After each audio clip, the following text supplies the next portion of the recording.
This week's top political headlines, ABC White House correspondent MaryAlice Parks joins us now. It's great to see you in person, my friend. Nice to see you too. So let's start with this hostage release deal. President Biden has been personally heavily invested, as you've reported on this. What are the priorities for the administration moving forward? And do you believe that the administration will support an Israeli resumption of its ground operation after the pause? Yeah, I think so. They have said over and over that they do not support a permanent ceasefire at this point because the job isn't done. Getting rid of Hamas, they agree, is a legitimate goal. But I think there is also a growing sense that the tactics have to change. We saw yesterday USAID put out this statement really underscoring the fact that 100 UN aid workers have died, been killed in Gaza. They went on to talk about the humanitarian situation in Gaza as dire, saying the needs are staggering. To me, that statement was really calling out a friend, really calling out Israel for a lack of precision in this war. I mean, look, the president is facing growing pressure from his own Democratic colleagues to do more, to try to look for a long-term solution, to look to an end to this, to look for what happens after Hamas is gone. And it was very interesting to me yesterday that the president was asked flat out about some of those calls from progressive members of the Democratic Party about potentially putting conditions on military aid to Israel. And guys, he did not say no to that. All right. Let's switch gears to the Republican primary, because a lot of people are talking about this. Iowa caucuses are just about 6 weeks away. Crazy, right? Crazy. It's so close. We've been talking about this more and more, though. Nikki Haley, she's really gaining a lot of attention. What does she need to do now? I mean, you could argue that she is the leading alternative to Trump right now. We've seen in New Hampshire polls, she is solidly in that second spot. In Iowa polls, she's now running pretty much even with DeSantis. We've seen that she can debate. We've seen that she can raise money. I mean, the question now, can she get voters excited? Can she rally up a crowd? Can she get people to vote for her?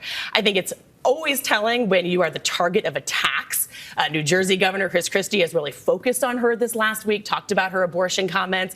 And of course, we're all just going to see what happens in Iowa. I hear all the time from Republican voters that they're interested in someone beyond Trump, but they're kind of waiting to see who is going to emerge, what their friends are going to do. And so in Iowa, when they're all these neighbors in a room hashing it out, maybe that's going to be just so consequential and telling. And you never know. Momentum changes, too. There's Iowa and then New Hampshire. And we saw even with Biden, then he picked up much later after South Carolina and then Super Tuesday. All right, let's shift gears, though, again. Let's talk about Congress, everybody's favorite subject, because they get so much done over there these days. Next week, the House back in session. It's this sprint till Christmas. What's first up on their plate that needs to get done? They have so much to do.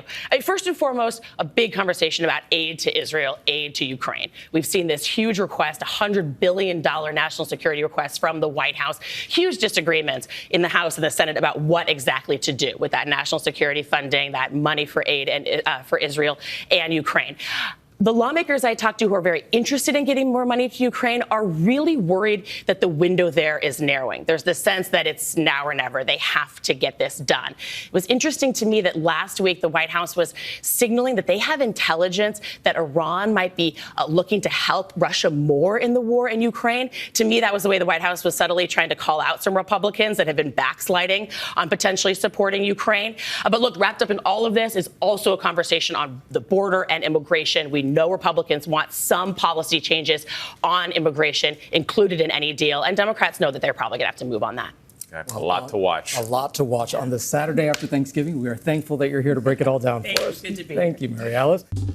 Well, hey there, GMA fans. Robin Roberts here. Thanks for checking out our YouTube channel. Lots of great stuff here. So go on, click the subscribe button right over here to get more of awesome videos and content from GMA every day, anytime. We thank you for watching, and we'll see you in the morning on GMA.